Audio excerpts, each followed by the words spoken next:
March 17 national highway രണ്ടാം ഭേദഗതി ചട്ടങ്ങൾ പുതിയ നിയമം വന്നിട്ടുണ്ട്. ഇനി ടോൾ പ്ലാസകളിൽ നിർത്തേണ്ടതില്ല. രാജ്യം സാറ്റലൈറ്റ് അധിഷ്ഠിത ടോൾ സംവിധാനത്തിലേക്ക് മാറുകയാണ്. GNSS global navigation satellite system എന്ന ഭാഗത്തിലേക്കാണ് മാറുന്നത്.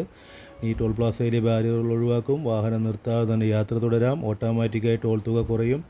ഇരട്ടിപ്പിഴ അടയ്ക്കേണ്ടി വരും. നിർത്താതെ പോയാൽ ഇരട്ടിപ്പിഴ അടയ്ക്കേണ്ടി വരും. വാഹന ഉടമകൾക്ക് SMS, ഇമെയിൽ വഴിയോ മൊബൈൽ ആപ്പ് വഴിയൊക്കെ നോട്ടീസ് ലഭിക്കും. 72 മണിക്കൂർ അവകാശമുണ്ട്. അതിനുള്ളിൽ റിട്ടേൺ അടിച്ചില്ലെങ്കിൽ പിഴ ഇരട്ടിയാകും. പിന്നെ മൂന്നാമത് ഏറ്റവും വലിയ പ്രശ്നം സംഭവിക്കുന്നത് വാഹന ഡാറ്റാബേസുമായിട്ട് ബന്ധിപ്പിക്കും. ഇതാണ് ഇവർക്ക് കിട്ടുന്ന ഏറ്റവും വലിയ ശിക്ഷ. 15 ദിവസവും അടിച്ചില്ലെങ്കിൽ, 15 ദിവസത്തിനുള്ളിൽ അടിച്ചില്ലെങ്കിൽ വാഹന സോഫ്റ്റ്വെയറുമായിട്ട് ലിങ്ക് ചെയ്യപ്പെടും. ഇത് സംഭവിക്കുന്നത് വാഹനം വിൽക്കാൻ കഴിയില്ല. ഉടമസ്ഥാവകാശം മാറണമെങ്കിൽ RC ഓണർ ചേഞ്ച് ചെയ്യണമെങ്കിൽ ഈ ഫൈൻ ഫുള്ളും അടയ്ക്കേണ്ടി വരും. ഫിറ്റ്നസ് സർട്ടിഫിക്കറ്റ് പുതുക്കൽ, പെർമിറ്റ് എടുക്കൽ എന്ന സേവനങ്ങൾക്കൊക്കെ വിലക്ക് വരും.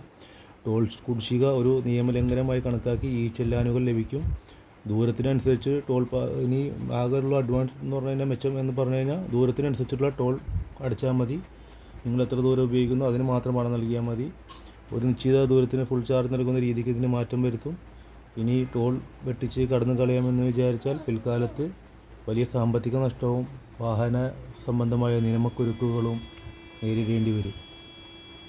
കേന്ദ്ര സർക്കാരിൻ്റെ പുതിയ നിയമമാണ് മാർച്ച് 17 മുതൽ 2026 മാർച്ച് 17 മുതൽ പ്രാബല്യത്തിൽ വന്ന നാഷണൽ ഹൈവേ ഫ്രീ രണ്ടാം ഭേദഗതി ചട്ടങ്ങളിൽ പെട്ട കാര്യങ്ങളാണ് ഇത്.